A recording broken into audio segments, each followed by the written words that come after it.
In honor of Jay Embry's newest video, I am going to remake this video that I put out quite some time ago. When was this video put out? Let me look.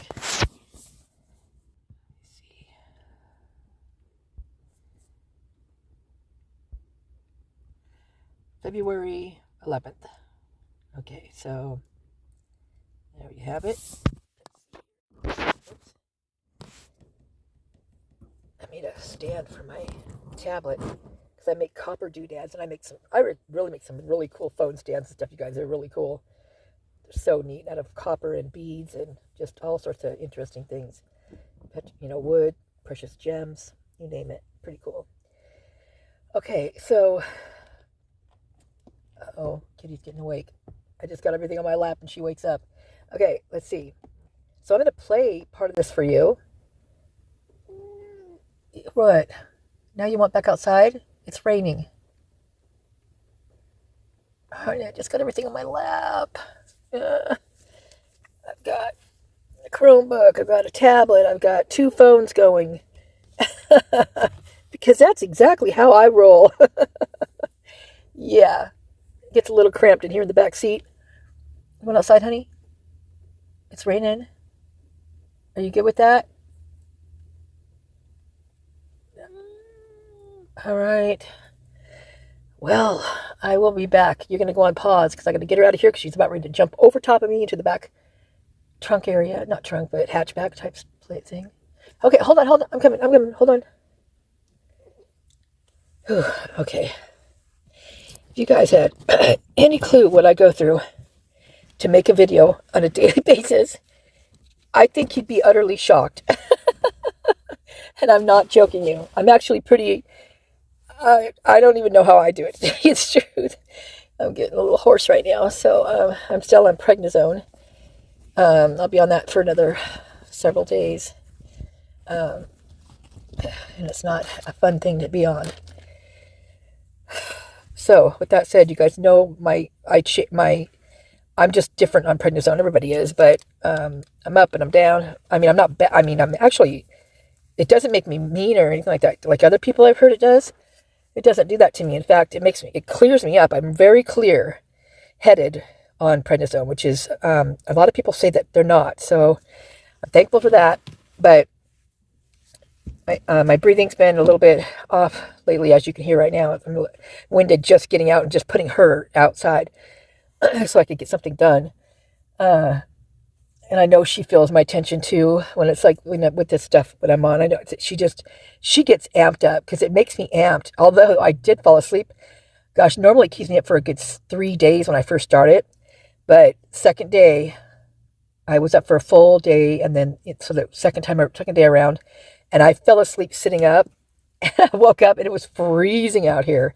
The heater, no heat was on or anything like that, and I was sitting up in my just clothes I was wearing. And I had drool all over the front of my shirt. I mean, I was just drenched. I was like, oh my God, what have I done? Anyway, I laid down and got warm. And then I woke up and I sat up for a little while after I woke up the first time. And I did it again. I fell asleep sitting up again. Anyway, I got some pretty darn good sleep, though, if you call sitting up sleeping sleep. I don't know if you can, but anyway, it definitely was, it was sleep. Okay, enough of my story. This is not my story. This is Bill's story. This is a poor excuse for a prosecutor. This guy right here is saving his own ass. That's what he's doing. He's cutting up somebody else's to save his. In my opinion. Listen on in here.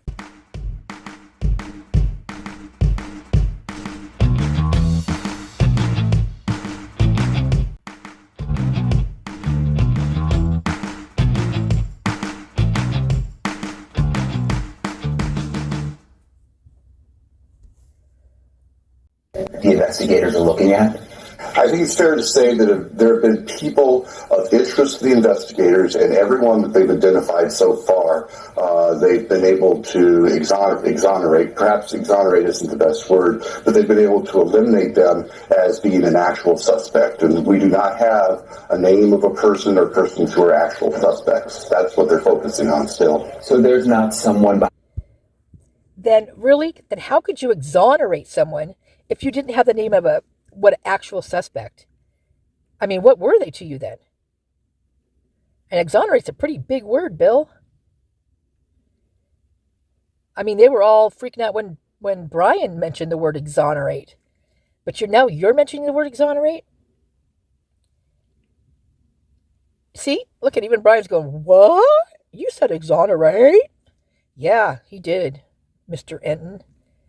Can you wrap that in your Patagonia jacket? And your, what is it? Pillow? No, what do they call those? Ethan loved his. Man, his mom talks about the blue one. He loved his blue one. Okay, here we go. Behind the scenes that you secretly know about, that you're just waiting on one more piece of evidence or one more piece of DNA, and then boom, this will be settled. I can tell you that you're just waiting on evidence that you're just waiting on, Bill. Secret. Did Brian mention secret piece of evidence? Something secret? Bill, you got a big secret, don't you? One you're probably not very happy with, and that's, and I mean, it doesn't bother me at all. I have a nephew who was born a female and decided to be literally almost all of his life, really. I mean, starting from a very young child, he wanted to be a boy, not a girl. But Bill now, he's got a little secret now, doesn't he? He's got a family member who is gay and has been in love with the person and had been his partner for a very long time. And I bet you Bill doesn't like that very much. Yeah. I bet you Bill doesn't like that at all. He just doesn't seem the type. So who's Bill protecting? I'm not aware of any single person with a name that we're focusing on, that the investigators are focusing on. Okay, so it could be a while. It could be, or it could break open any time.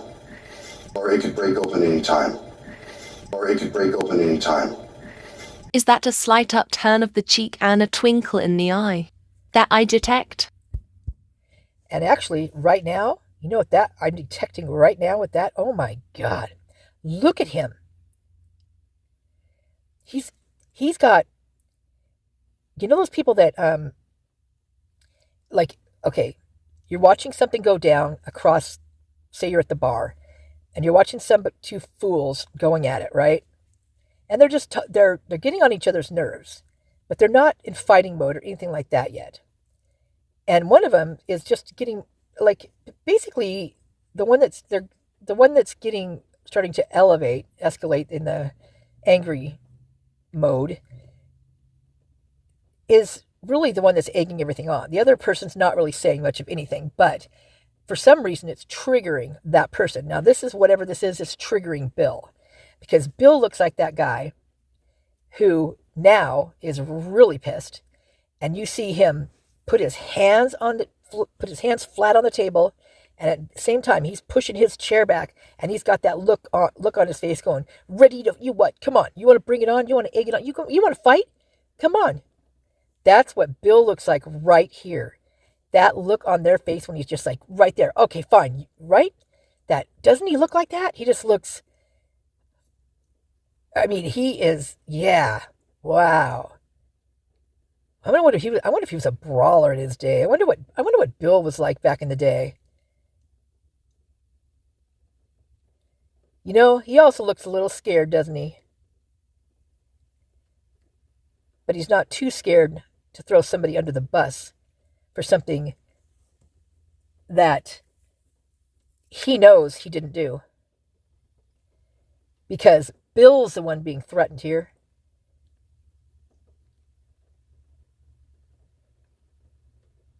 Is Bill the one being threatened by somebody else to keep their family, keep names out of this situation, out of this crime, out of these atrocities.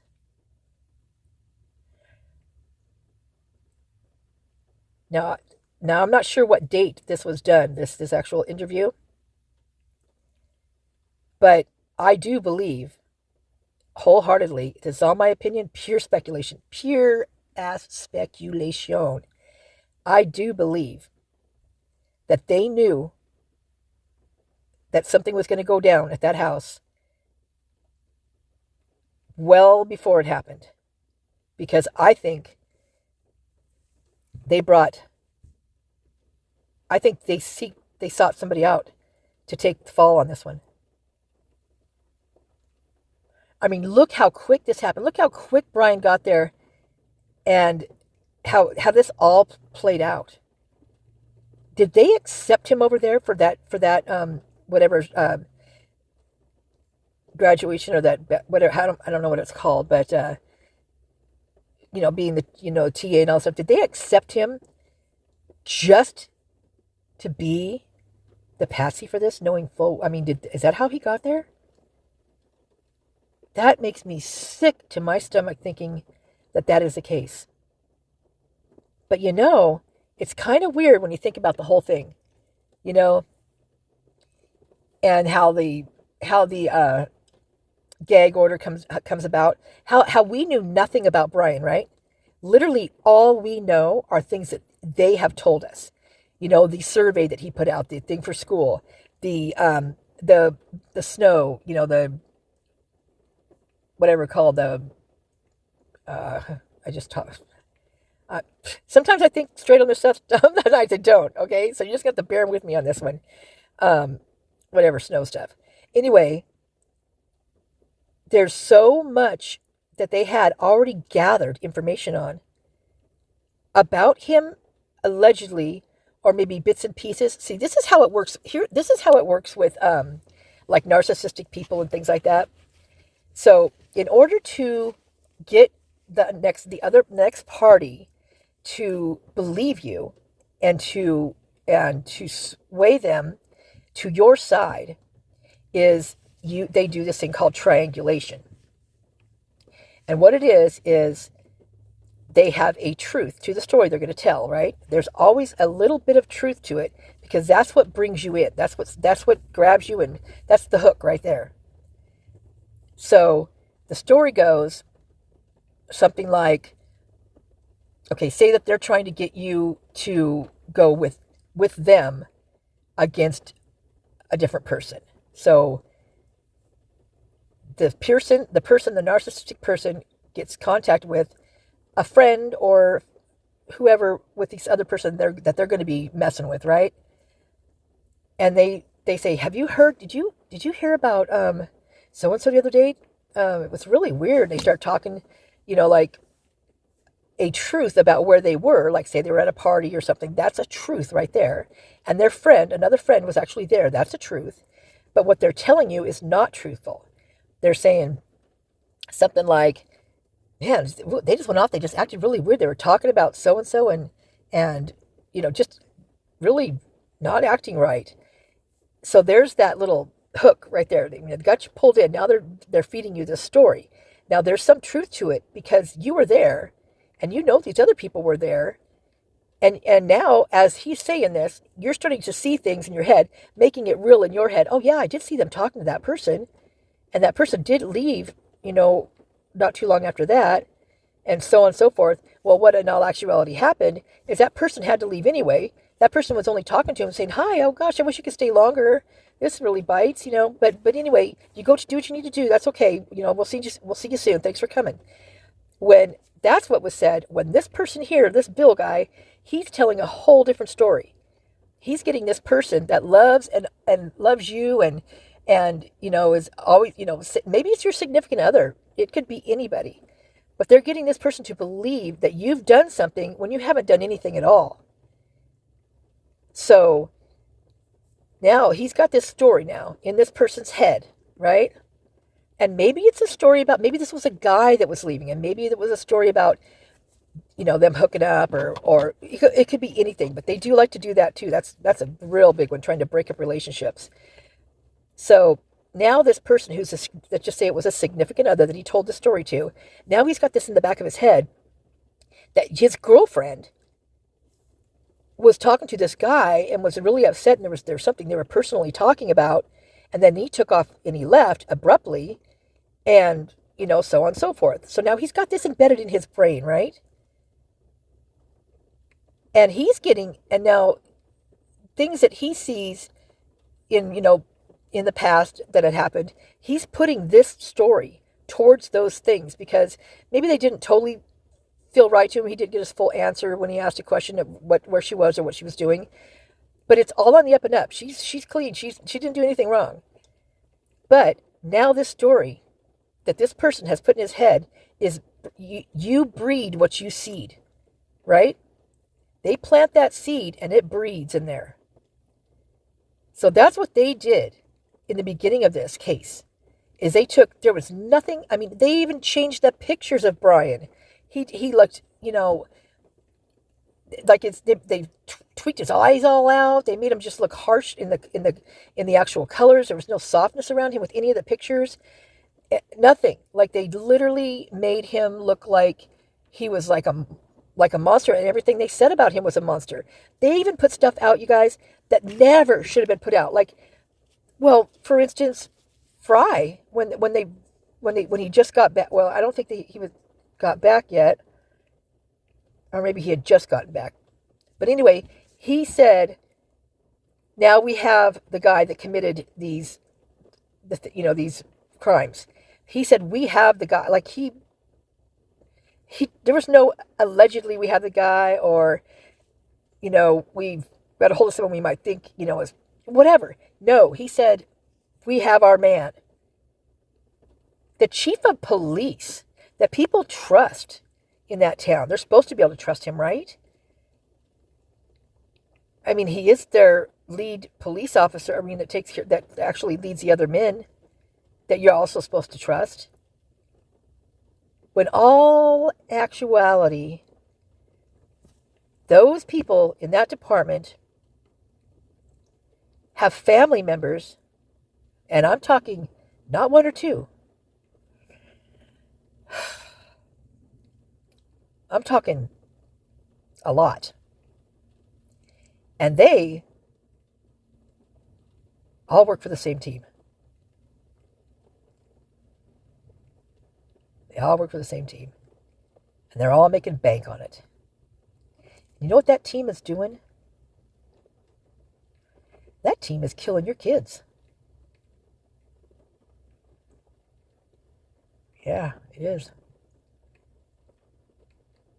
And sometimes those kids that are killed aren't even in the world of the rugs. They're just a journalist or another criminology student who may have known Brian, or maybe at one point Brian confided in him, or whatever it may be. He maybe wasn't in that world at all. Maybe he was in it a little bit. Maybe they all were. That's college.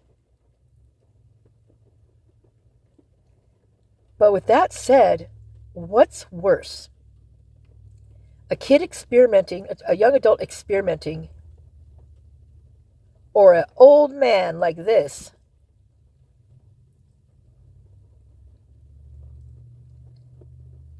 getting paybacks, in my opinion.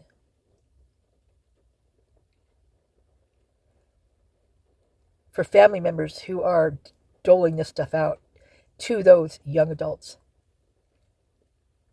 So that's like, how many wrongs is that? Literally, how many wrongs is that? That is like, fuck.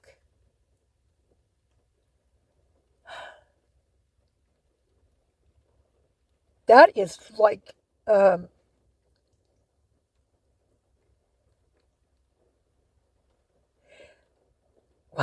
That just sunk in when I just said. I just was like, oh my God.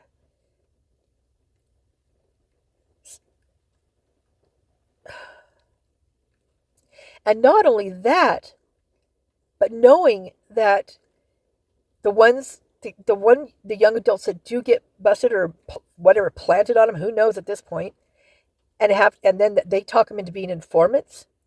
That's a whole nother aspect of it, because they might be an informant for them, but guess who's going to end up being the ones that end up either unalived or sought out for the rest of, or hunted because of that, because these people already knew who those other people are, and what they're capable of.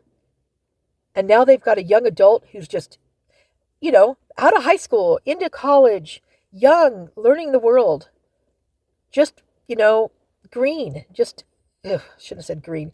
Babies, they're still babies. They're still learning those ways of life. They're, and these people right here, that you're looking at right here, have been around a long, long time and have prosecuted a lot of cases and have seen a lot of this go down. And now, as the wheel turns, so do the family trees. Wow. And boy, they just, it doesn't fall far from the tree, does it? Because no matter what you're doing, whether you're prosecuting or whether you're dealing, you're handing out death sentences. No matter what way you look at it, they're both on the same playing ground, same level of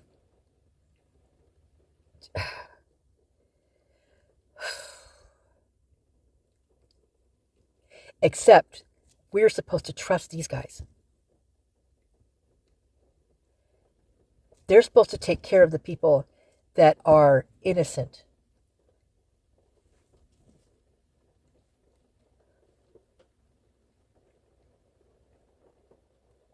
Yet, you can see it in all the reports, all the back police, the court records and everything.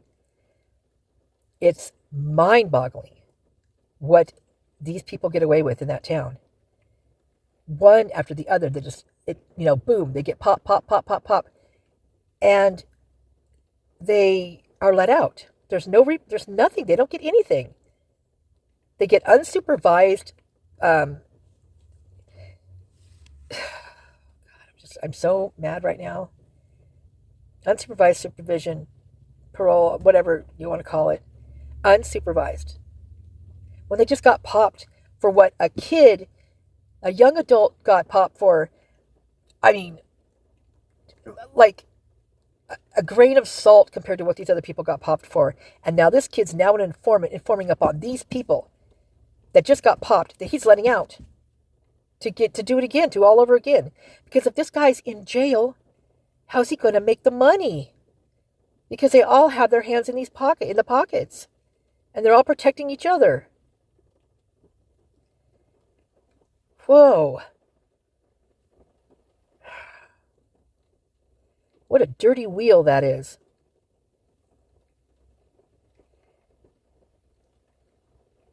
So I wonder who all was there that night.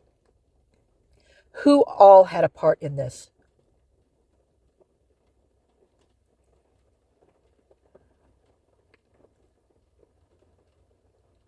Does he not look pissed off to you? Look at him. He's looking at Brian right now. Maybe he's looking at Enton, and he's like, if you say, don't ask me these questions like this. Listen to the question. I'm going to rewind this. Or you're going to hear it. This is going to play a few times. Listen to the questions Brian is asking him, and look at these reactions he's getting from Bill. This might not be about what he's got to do now because one of his family members or whatever is, got some guy after him, tried to get information, and now he's, so what this guy's done is he's unalived his, life partner, who I don't agree with anyway because he's gay, and I don't like that, that. But now, obviously that was a sign, that was a warning, that was, hey, Bill, we let your brother live, or your whoever it is to him, we let your family member live. Think about it, Bill. What you going to do about it, Bill? Who are you going to find, Bill? Because you better find someone quick. And you better make it look real. And you better stick to your guns and your story. And you better make this happen. Because if you don't,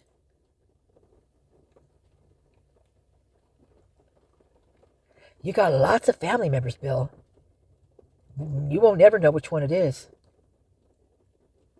Because we got a wheel. We put all their names on this wheel.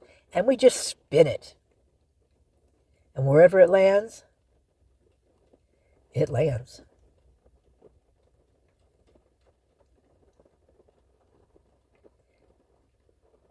Who let this happen? Who broke them out of jail? Who really got them out of jail?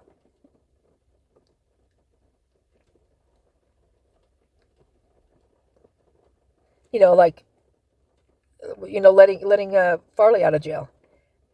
We all know. How do they think that we don't know? How do they think that they're getting away with this? Like we're going to believe this story. Although there are a lot of people that believe this story. That boggles my mind. And maybe it's better to be, maybe it's better to be like that, where you just don't get it. And you just believe that this guy right here is on the up and up. And whatever he says goes. And he's got his guy. He's got all the evidence he needs. He's got nothing. They have nothing. That's why they've had to make this string out as long as it has, because they've got other agendas that need to be gotten to before this is done. Like milking those tickets. Milking those tickets took them just a certain amount of time to write those tickets. I'll bet you anything, like maybe possibly even the first ticket he wrote to the girl and then the Banfield, they might even be exactly the same time frame. Never thought about looking, but they might just be. Because they're all on a time limit. They all have a role to play in this in order to make this work.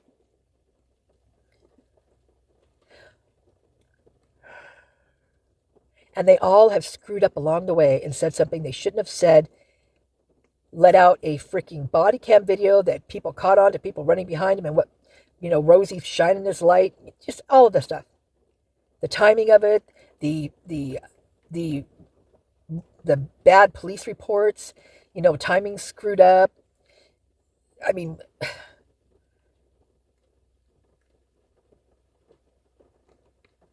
it's all there. They all have a part in it. Men, women, and their kids, and their grandpas, and their uncles, and their aunts.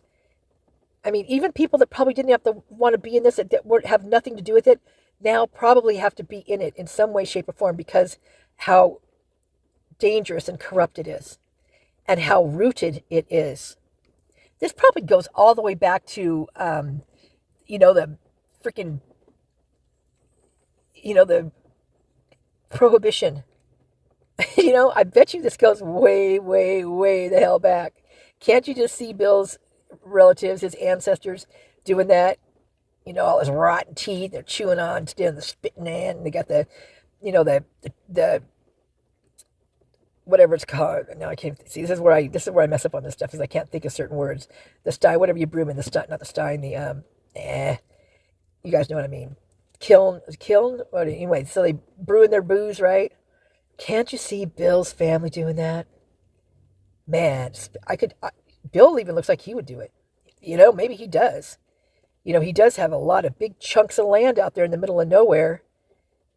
I wonder what's growing on those pieces of land out there. You never know, you guys. Because they are banking. They are...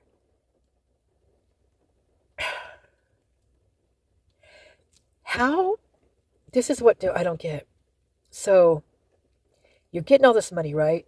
And it's toxic. Like you have to be cold as hell to take people out that didn't do anything. Young adults. Taking their lives away because you get money for it. Because somehow it's lining your pockets some way, shape, or form. or you're staying alive because of it, because if you don't, they're going to come get you, whatever it may be. But so meanwhile, you're getting this money, and so you're buying land, and you're doing all this and all that. Yet every single day, you've got to go into that courtroom, and you've got to do this. You've got to take the lives of others, of innocents, knowing full well that they are innocent.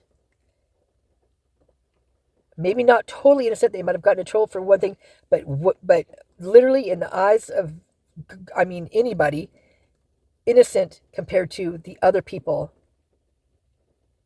that are really the ones doing this, that you're protecting. So that to me would feel awful, like so awful. Like I would be so sick all the time. There's no way I wouldn't even. I know I'd be so sick I wouldn't be able to make it into work. I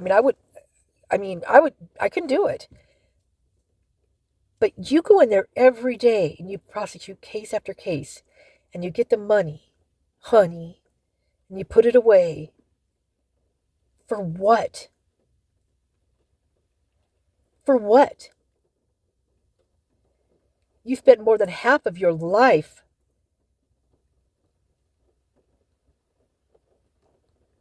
building for a plan to live the rest of your life on money, on land that was bought by money that you got from taking other people's lives. Oh my God.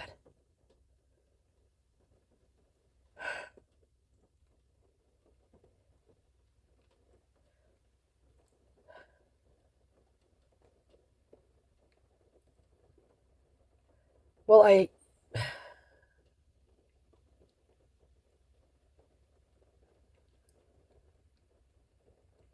don't know. I guess I just can't see.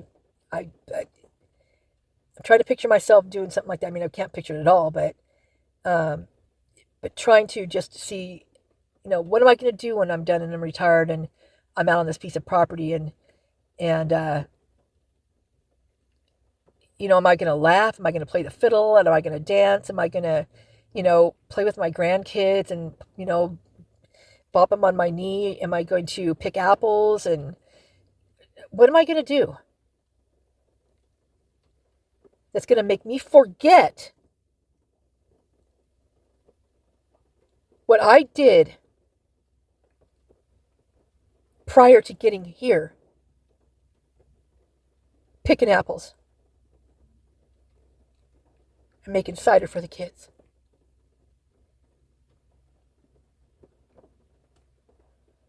Is that why your face looks like that, Bill?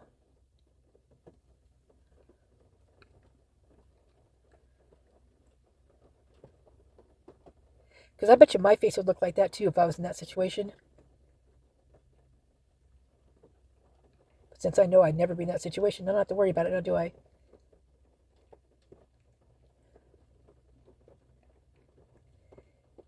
I've always said that this, like in the beginning, there was something about this thing that immediately thought it was the police. And in fact, I told a story when I commented in one of the threads, like when it first started, about how I felt about I'm here to help you, and it was basically a true story, and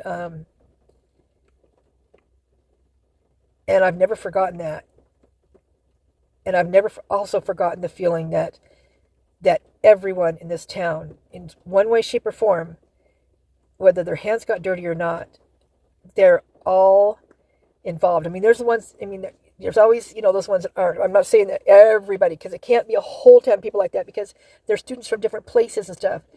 But you've got the gist of this community they call their community. And they all take care of each other. The good, the bad, and the ugly. They all take care of each other. Because they're so intertwined family-wise that it's literally, they're one step away from being illegal and actually having defects. That's how close these families are. No lie.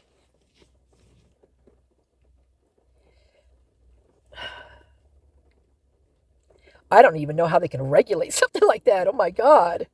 Talking when you seed, you breed. Oh my God. That's a town full of breeders. I'm telling you what. Whew.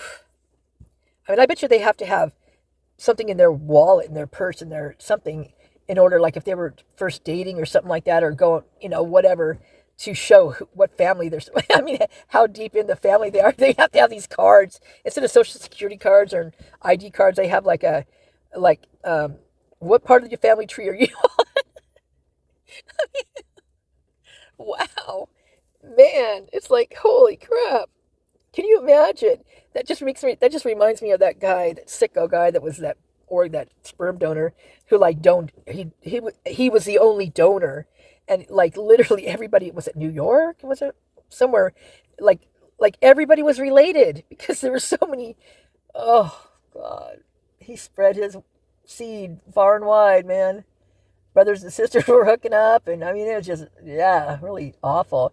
That's how I feel like this town is, except it's just, it's wild. It's really wild. I've never seen anything like this. And I'm sure it's out there. Oh, for sure it's out there.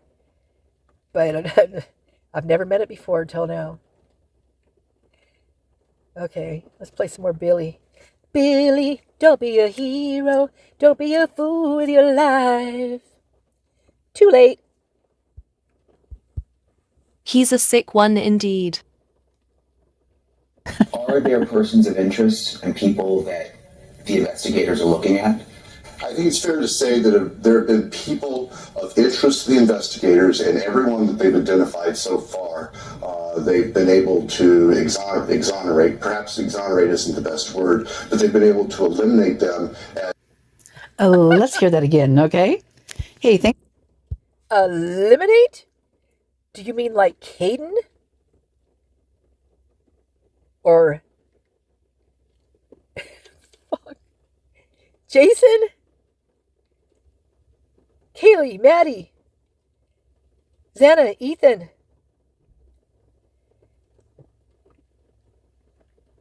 Hudson, Lucas, Sam, Thomas, and all the ones we don't know about. William.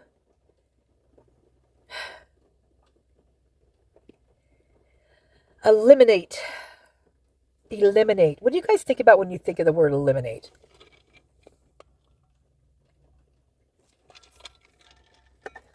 Let me look that up. Let me look up the word eliminate here. Hold on. Let me get this here. Now I've got that song, Billy, don't be a hero. Okay, let me see.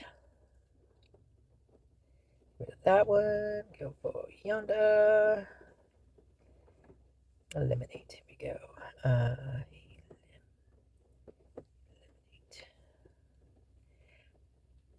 Eliminate is a verb that means to remove, get rid of, or put an end to something. Remove or take out. We need to eliminate sources of pollution. Reject or omit. Eliminate someone as a suspect. Defeat and remove from competition. The team was eliminated in the first round of the playoffs. Don't forget about that sports connection, you guys. Expel waste from the body. The body naturally eliminates waste products. Cause to disappear in math. Eliminate an unknown quantity. How about that one, you guys? Wow. Here are some examples of eliminate in a sentence. Doctors seek to eliminate the causes of the epidemic. The company plans to eliminate more than 2,000 jobs in the coming year. She's trying to eliminate fatty foods from her diet. The word eliminate comes from the Latin word eliminatus, which is the past participle of eliminare. Eliminare means to turn out of doors, to banish. Mother of God. Also exclude is with the same category, someone or something from consideration. The police have eliminated Larry from their inquiries. Isn't that weird that these would pop up like this? This is the next one right underneath it. Murder. A rival or political opponent. Security agents have started a campaign to eliminate some of the government's opponents. This is all, literally, I'm reading this. This is exactly how it came up on my page on my phone. Just like I'm reading, nothing else. It's all, I'm like, right, all in real time right here. Wow. Unreal. Unbelievable. As eliminate means get rid of or do away with, it has become used to refer to the end of a problem. Wow. Wow, wow, wow.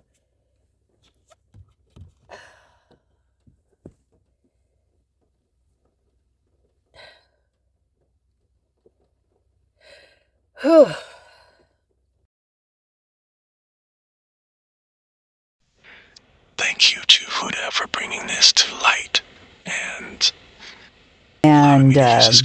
for playing it over for a second time. Well, I'm going to play it over a few times because I just think this is just incredible what he just said. Thanks again, Huda.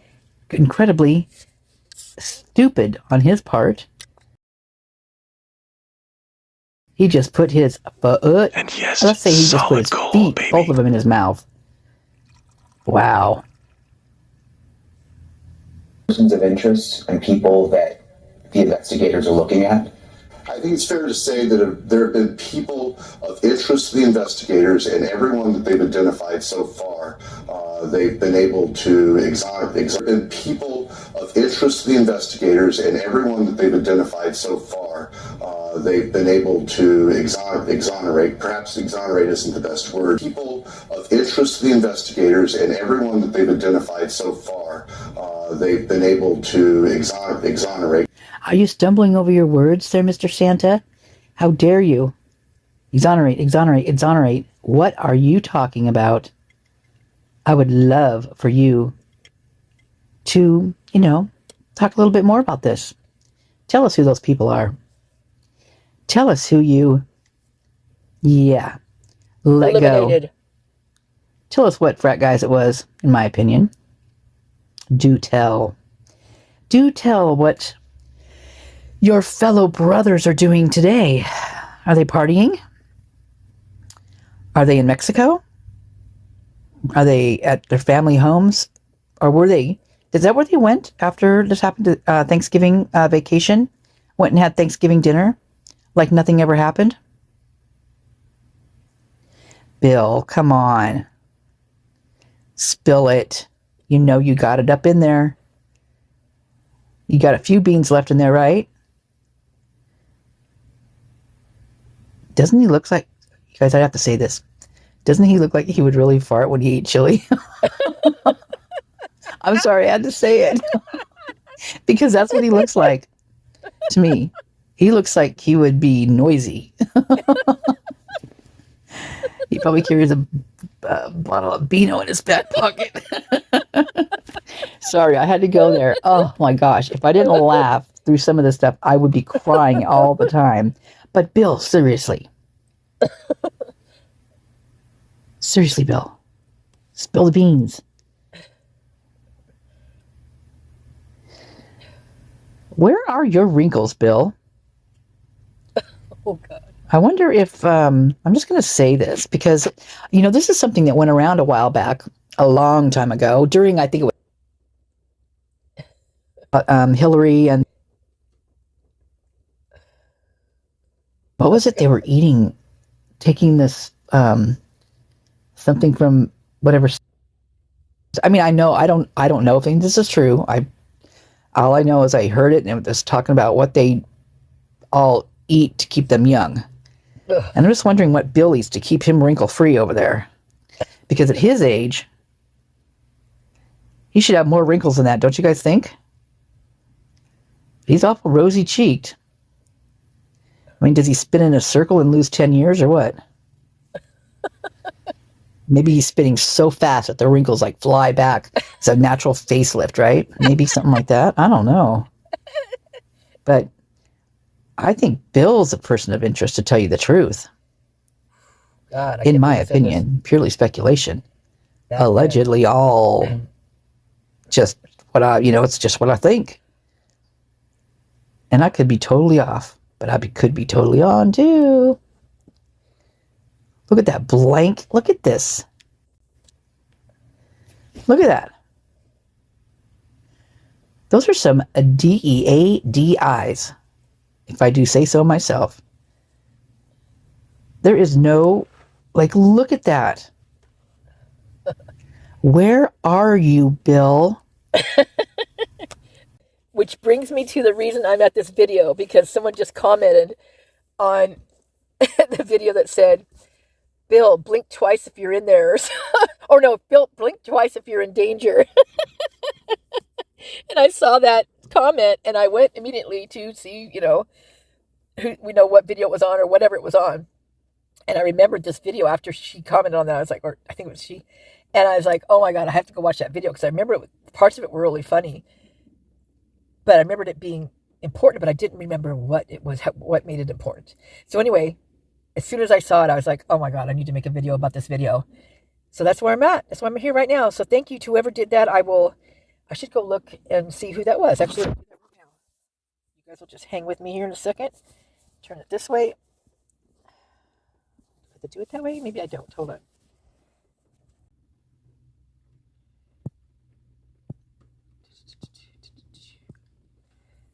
Let's see. Where is it? Maybe I have to go here first. Hold on. I'll do it after. I'll do it when I'm done here, because I'm going to go to a different place to get it, because I don't know how to look for it this way, unless I'm going through all of this stuff. And it might just be right here. Let me scroll a little bit more. Come on, where are you? Where are you? There's the one, Bill, wake up. Can't be too far down here. There's some great comments on here, though. Oh, come on. Yeah, go read the comments. They're hilarious. This was definitely a funny one. Let's go all the way to the bottom. Maybe it's at the bottom. Hold on.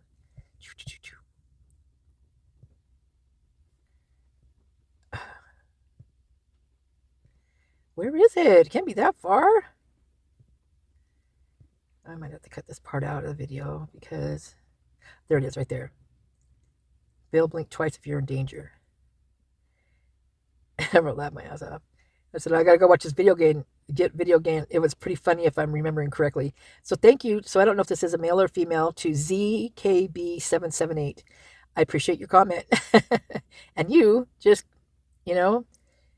forced me to make another video. You forced my hand. Thank you for doing that. Okay, back to the video. Okay.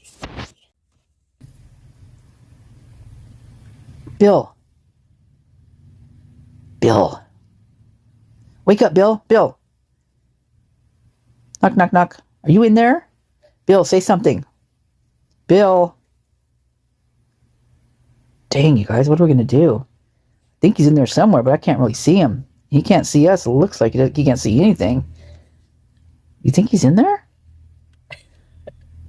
2.0 X. Oopie. Bill? Hey, Bill. What'd you have for breakfast?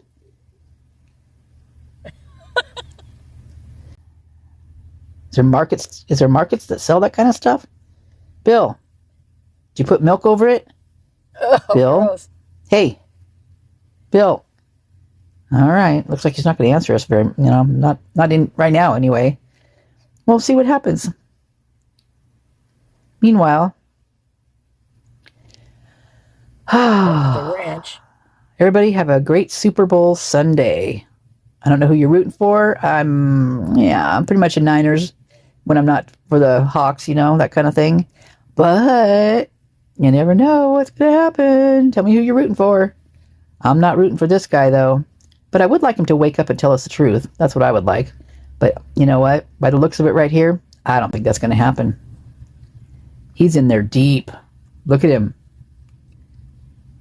He's almost... That's scary.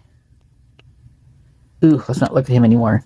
Let's look at something delightful. Let's go out on a delightful note. So let me see if I can find something delightful. Hold on.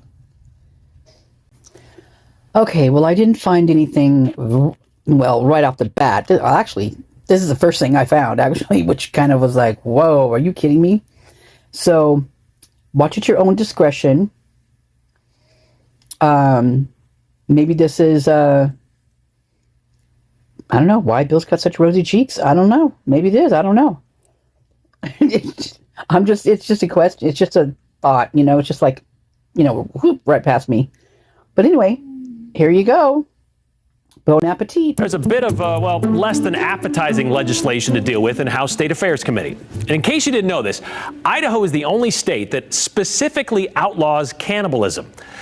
Still the case, nothing's changed there, but there was some concern after those who keep tabs on what's happening at the State House saw cannibalism, just that word, cannibalism, on the agenda, or the menu, as it were, for today. Why? Well, that's the main question we had before the committee hearing this morning. Afterwards, well, that left us wondering, what are we doing? Ask Bill. The committee will now consideration RS 31078. Representative Scott. In one of the most anticipated moments of the morning, thank you, Mr. Chairman. Republican Representative Heather Scott stepped to the podium in the House State Affairs Committee. RS 31078, cannibalism. And I know this seems like it's a heavy topic, actually. It might seem kind of gruesome, and it kind of is. Cannibalism is already a crime in Idaho under a chapter titled Mayhem. Any person who willfully ingests the flesh or blood of a human being is guilty of cannibalism. It was passed in 1990 after a rash of unfounded satanic panic investigations in Idaho during the 80s. Representative Scott wants to add a line to that law.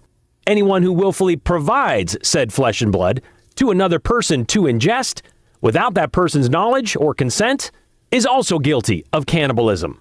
Anyone who willfully provides said flesh and blood to another person to ingest without that person's knowledge or consent is also guilty of cannibalism. Okay, so why is this a worry for an Idaho lawmaker? Well, Representative Scott brought up two reasons. So a few years ago, back in 2019, I heard that Washington State was starting to do human composting, and that disturbed me. So I wanted to address this because what I didn't want to see is bags of compost with human bone fragments. Yes, human composting is a thing in several states, including Washington. But the remains aren't being bagged. They're being spread in a forest outside Battleground, Washington, to help it recover from logging. And the other reason Representative Scott got during a flight last summer. And I watched a video of some food show. All right, Chef, can you tell us the 3 secret ingredients that might be found in this amazing sausage that you made for us today? This lady that's talking right here is an imbecile. I mean, how to even bring this up the way she did is just,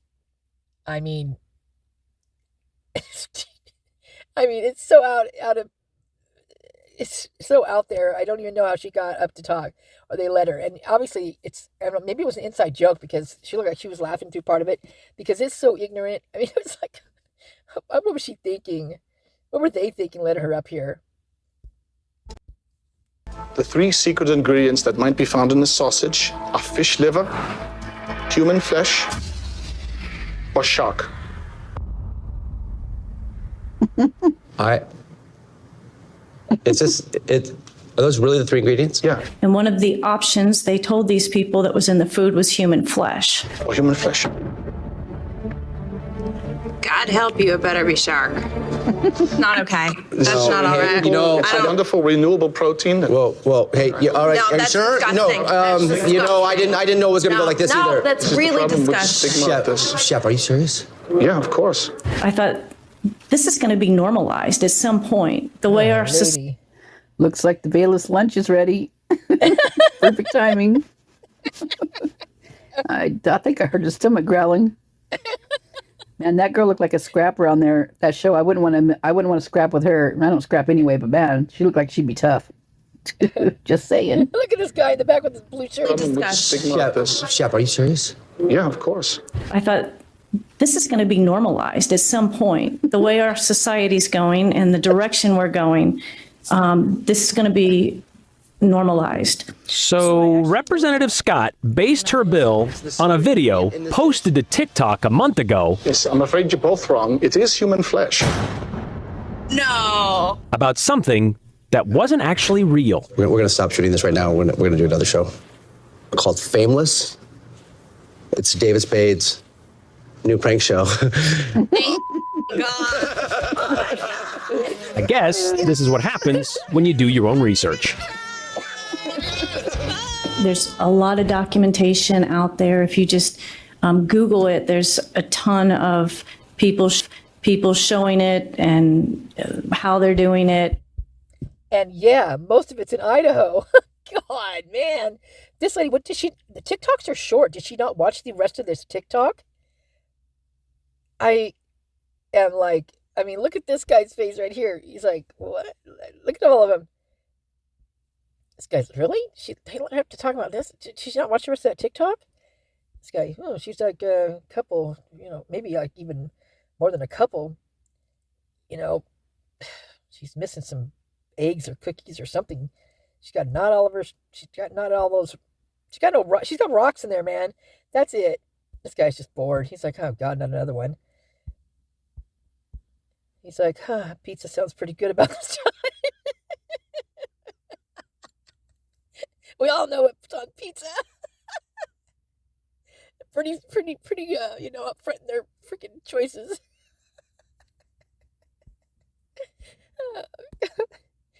Oh my God. And then literally most of this crap, you guys,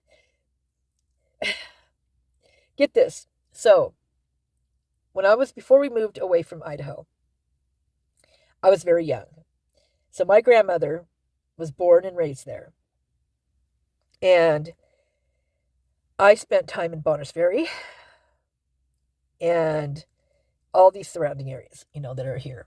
And I remember as a child, and I don't know why or what the feeling was back then, and I only recognize it from this case, what the feeling was just by watching this case. But the feeling to me was that there was always some danger somewhere around the corner in Idaho. And that's just how I went about every single day that I woke up.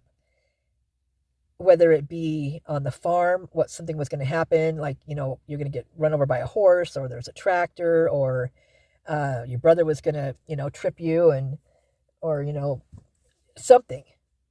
Slip in the river, aunt's going to go across the river in her Jeep, and the water's going to, take us down the river and, drown us all, whatever it was. There was always some danger that I felt in Idaho. And other ones were because of the people. I got lucky, very lucky many times. My mom was never around. I did everything. There was 5 kids. I wasn't the oldest. And I took care of all of them. That was my responsibility. I did the laundry. I did the cleaning of the house. I did the cooking. I did everything. By the time I could see, my eyes could see just above the stove. I couldn't even see what was in the pan. Just I could see if the burners were hot or cold. And I was scrambling. I was making food for everybody, including her, while she was out doing whatever. I don't remember her ever being home, to tell you the truth. So many times when she had an agenda, what she wanted to go out and do something, and she had 5 kids she didn't know what to do with. A lot of times my other brother, he was gone. He was hyperactive, so he was a lot of times spending time with my grandparents, which brought him straight into the middle of Idaho again, which it took him years to get out of. It took him years to get out of the jail system and the prison system in Idaho because of things like this, because he was in the wrong place at the wrong time. And a lot of them were women. He was dating a woman, and all of a sudden something happened with her, and then he went down for it, and it was just crazy. Anyway, he finally got out of there, and he's fine. He's good. He's not, he's a nice guy. But it took him a long time.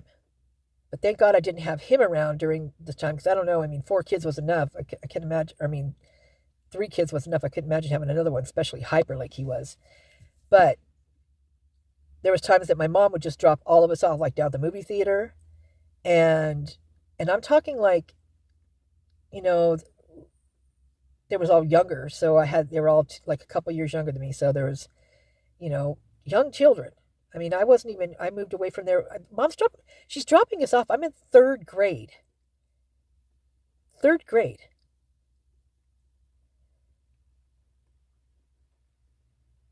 And at one point, we were waiting for her to come pick us up, and she wasn't there, and it was taking forever. And this one guy pulls up in a car, and he says, "Oh, hey, your mom just told me you guys are down here. She's not going to be able to make it, so you're supposed to come with me." Well, I almost went with this guy with all three, my sister and my two brothers. Thank God some woman in that theater had the gall to just whatever it took her to do that. I thank her every day. Now that guy stalked our neighborhood for a good couple months after that because he had a very obvious car. It was a purple Challenger or Charger or something like that. It was like a muscle car, but it was purple.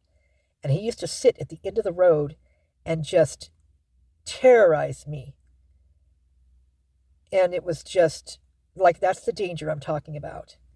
And then we moved for a brief stint to Spokane. And let me tell you what, I thought Idaho was bad.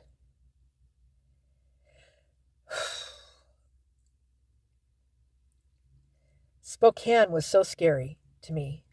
The kids, like I learned my first dirty joke it was like third grade. So we moved. So it was second grade actually. So let me backtrack here a minute.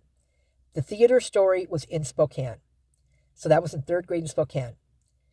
So let me backtrack there. So that's there was other stories about Idaho. Like she would drop us off at the lake, and I'd be watching three kids while she took off somewhere at the lake in charge of three kids at a river or a lake or whatever. That was more that. I don't think there was many movies at that time. But when we went to Spokane, that's when the movie thing came in, when she thought that was the best idea. You know, the cheap matinees and drop the kids off, and it was just crazy. But I don't remember what I was saying after that about the Spokane thing. Oh crap! Now I don't remember what I was talking about. Give me a second. I'm gonna backtrack here.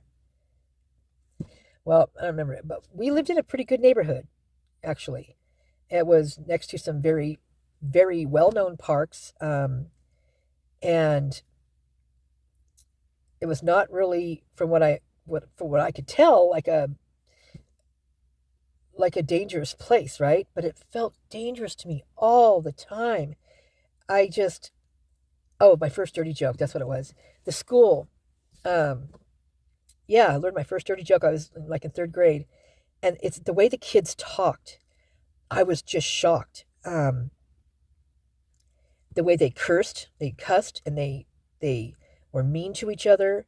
And I was always the one for the underdog. So this was who I am. This is who I am. So one of the girls that was in the classroom, her name was Terry, and I'll never forget her. And I still want to cry to this day because of it. It was my favorite teacher. Her name was Mrs. Harper.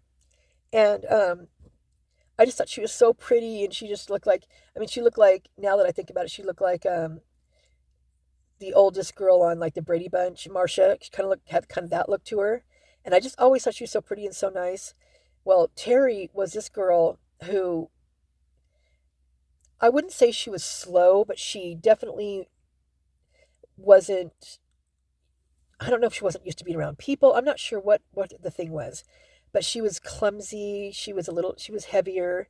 She had short, dark, curly hair. And she had her teeth, like they split in the middle, like her two front teeth. And she wore big clunky shoes. And she stood out, right, as being someone that people would pick on. And then there was another girl, her name was Nancy, and Nancy was tiny, a little tiny thing, and just adorable. In fact, her father was the news guy in town, the main news broadcaster. And but people would pick on her, and she was so adorable and so cute. But she literally was tiny. She looked like a little I mean, we were little kids back then, right? But she looked littler to me than that. And I don't know if it was just a feeling of her or I don't know what it was. But I was always protecting her, and I was always protecting Terry. The first time I protected Terry, I got in big trouble for it. And after that, I could not look at my teacher the same way ever again. Terry had, she was very shy, and talking was very hard for her. So like when she was asked a question, and she never held her hand up, well, then the teacher this time called on her, and she was so shy she could barely even talk in front of people, and she just couldn't say anything. And teacher kind of kept at her, and then Terry said, well, I really have to go to the bathroom. Can I go to the bathroom? And she says, well, you just got back from break. You shouldn't have to worry about that right now. No, answer the question, blah, blah, blah.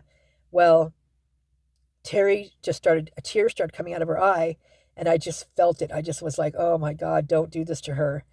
And I mean, it was like slow motion for me, and I'll never forget it.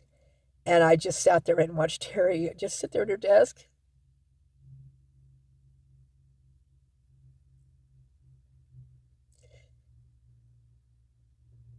And she started to get really red in the face and asked her teacher, please. And you could see this tear. She was like, she was like, her hands were like, she was making fists, like she was trying to hold something back. And tears started coming out of her eyes, and pretty soon you could see the pee coming down underneath her desk. And all the kids laughed and everything, and I didn't laugh. I was so mad at Mrs. Harper for that. And I stood up for her, and she, even to this day, I'll just never forget that. She's like, well, she should have gone to the bathroom, and you just get out there and you clean yourself up. She said, I'm just looking at her like, I'll never, ever look at you again the same. I mean, I was so disappointed in her. And what the big deal was, if a kid has to go to the bathroom, let him get up and go to the bathroom. There's no danger to anybody. They're not going to hurt anybody, right? I mean, I could see if it was a kid that caused danger, was mean to people, a bully or whatever, and you had to keep a good eye on him, but not Terry. And I mean, even obviously, even to this day, it brings tears to my eyes thinking about it, because who knows what that one incident did to a child, what it did to her for the rest of her life. It could very well have really traumatized her enough to cause her to change a personality or whatever. And so anyway, those were my, never did I feel safe in Spokane. I mean, I can't tell you how many times I almost got killed because of our neighbor. And we had a couple of really awful neighbors, and one of them, I, to this day, think that he was trafficking his two boys, and he adopted them. Well, one was his kid, and one he adopted from a country, an Asian country. And those kids, he used to sit them outside naked in the front yard, and they would just out there and then touch themselves. And I'm like in third grade, right? And I'm just wanting to, first of all, scoop these kids up and take care of them, because they always looked like they were emancipated. I mean, they just didn't look like they had and one was like he's so white and pasty that he never ever got out of the house. And then when he did put him outside, he put him outside naked in the front yard.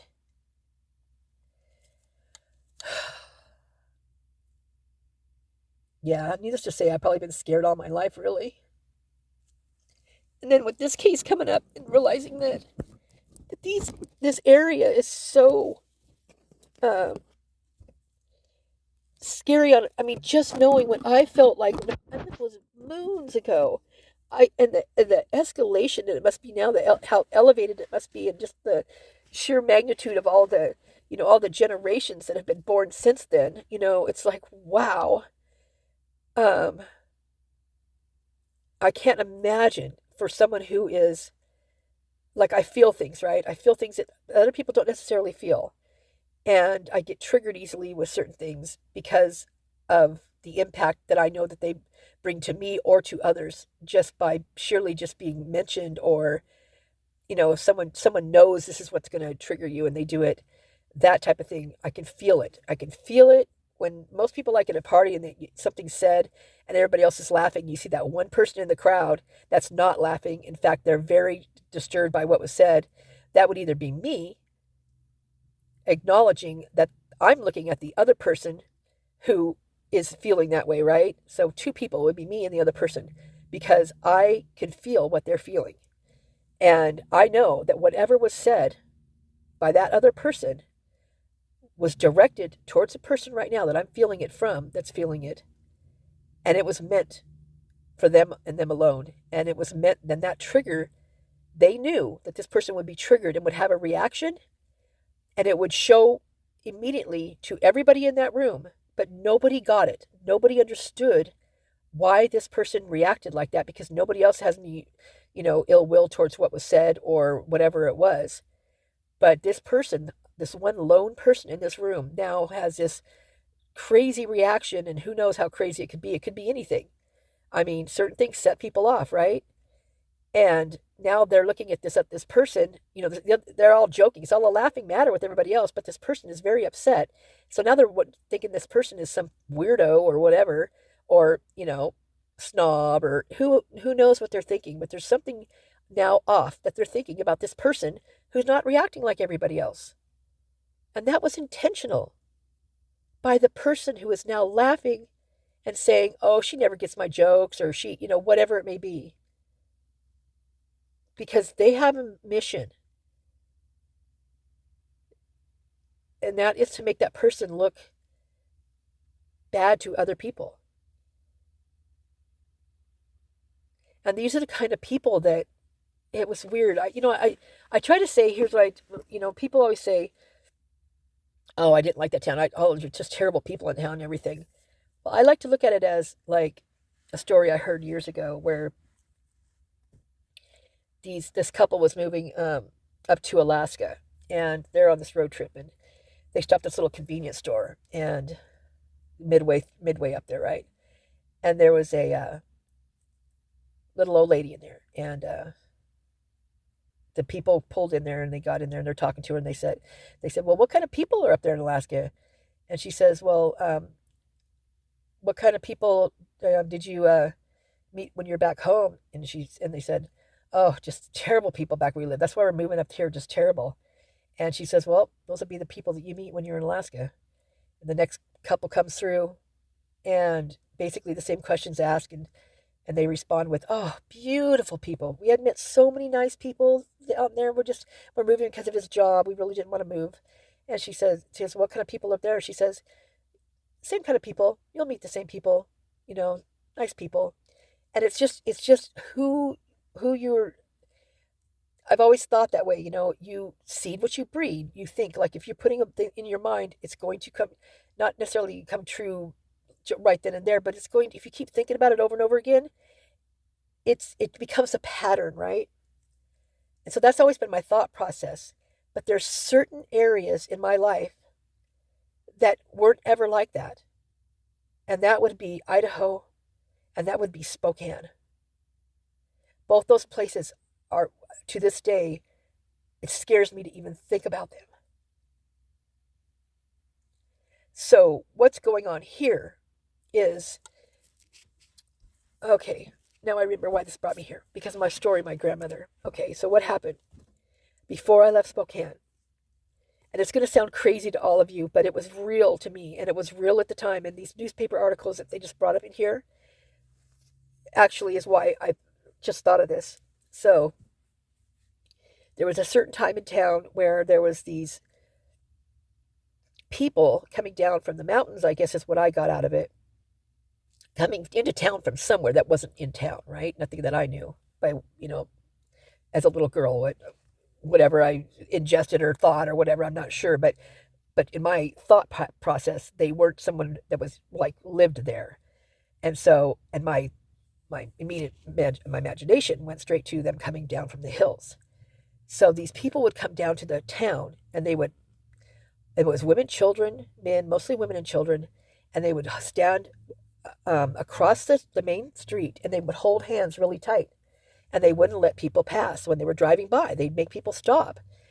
And things were happening, like people were disappearing, weird things were happening. And so it became really disturbing in the town. And this was Bonners Ferry.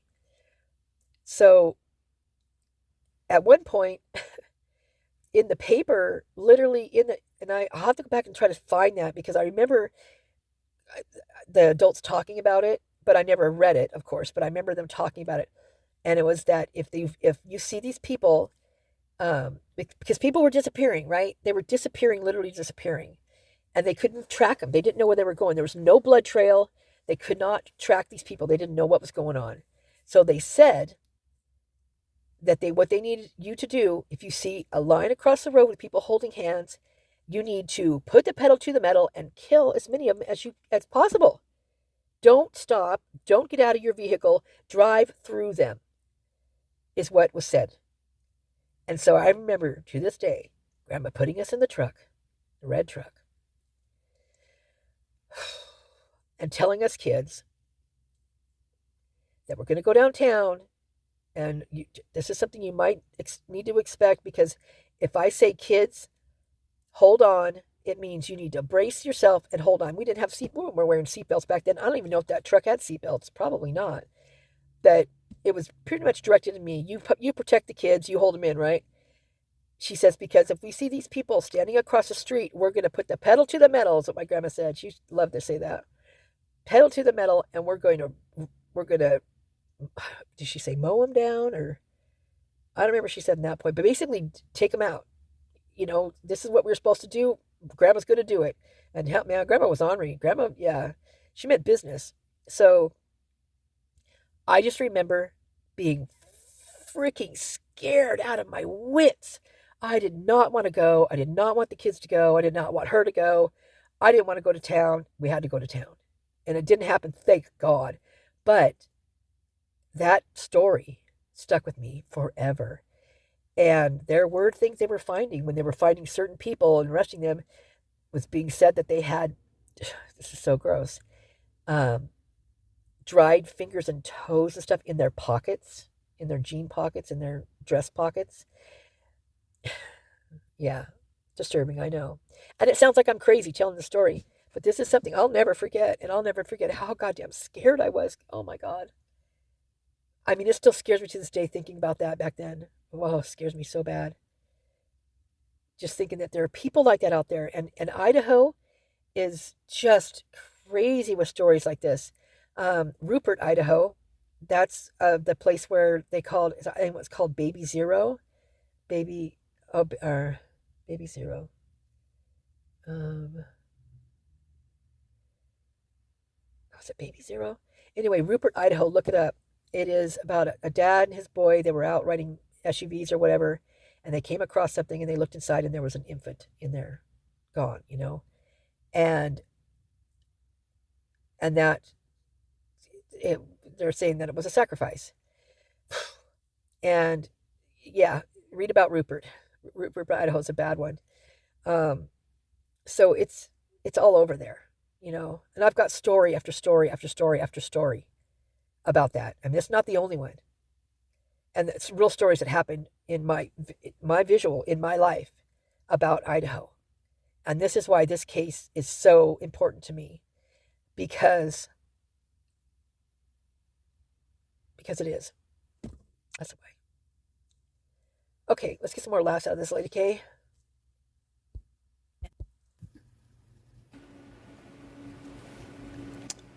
Must have been a short flight, since Representative Scott didn't seem to watch the end of that video. I know what you're thinking. Soylent Green is people.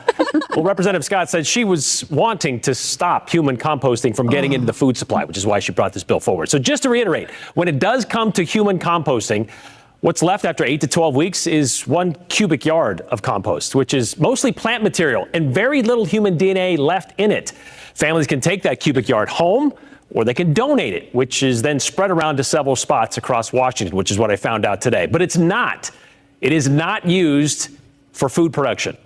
By the way, I did try to ask Representative Scott about this bill at the risk of being blasted on social media. Her response, she'd rather not. House Bill 522 was printed, and we will wait to see when it will get a public hearing. Oh my God. You guys, I forgot. I have some chapstick on. I forgot about this video. Actually, there's some, you guys, if you go back and watch my videos, there's some pretty damn funny ones. And I, I don't remember all the videos I make. In fact, I never ever go back and watch them except for recently. I've been watching, whenever there's a comment, I will try to watch the video because I'm finding so much of my videos that were, wow, very relevant to now. And I'm like, holy crap. And I've noticed it too, because I've noticed other creators, it's like I feel like what they're saying is literally from one of my videos because it's like almost word for word. So it's kind of interesting. But I'm glad it's getting out there. It'd be nice for, them to say, hey, kind of like I'm doing like Who to London. This is how I found this video. She did one on this, and she did, when she played it, she did a couple played it a couple different times. Well, I felt like it needed a little more than a couple different times because it was so like, whoa, I can't even believe he said that. Exonerate and then eliminate? Whew, what a couple poor choice of words, dude. I mean, eliminate. Oh, man. Wow. But now, being is what's coming out now, that's really been really there all along, is now starting to absorb. Some people are getting this and they're absolutely absorbing this, which some of us have already absorbed and have known for quite some time. But it's not the easiest to get out there without other things being out there to like when you're paving a road, you have to have the layers in there, right? And you have to wait in between certain times for them to set. You can't just pour rock, one after the other layer. Otherwise, it just dissolves, basically. Potholes, you get a bunch, nothing, it doesn't stay. It doesn't stick, put it that way. So things are now starting to stick. And that's because we've got enough layers now. And there's enough time in between these layers for people to actually absorb it and, take some time to think about it and realize that that's not so far-fetched after the things now that we're hearing, right? That are coming to light. So eventually, well, I don't know what's going to happen in this case. I don't think Idaho's ever going to change. There's too many of them. Too many of them. I mean, what would happen now if they were to go in and with all the people in this case? I mean, half of the judicial system and the law enforcement would be gone because in my opinion, they're all involved. I mean, and the ones that aren't involved are the ones that have already left there, because I mean, you see how fast they go through cops over there. You know why? Because there's some cops on the up and up. Those guys probably didn't make it there at all, and some of them, like the one that this one just stirs me to this day. Actually supposed to be really cool. I think he was a Pullman cop, and he was driving to work one day and literally died. He had a heart attack. Well, let me tell you a story after I get the cat in. So let me go get her. Hold on.